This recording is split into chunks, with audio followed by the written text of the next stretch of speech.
ত্রয়োদশ জাতীয় সংসদ নির্বাচনে নিরঙ্কুশ বিজয়ে বিএনপি চেয়ারম্যান তারেক রহমানকে অভিনন্দন জানিয়েছেন ভারতের প্রধানমন্ত্রী নরেন্দ্র মোদী।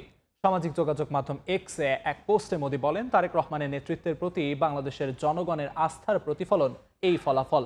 ভারত গণতান্ত্রিক, প্রগতিশীল ও অন্তর্ভুক্তিমূলক বাংলাদেশের পক্ষে সমর্থন অব্যাহত রাখবে বলেও জানান মোদী।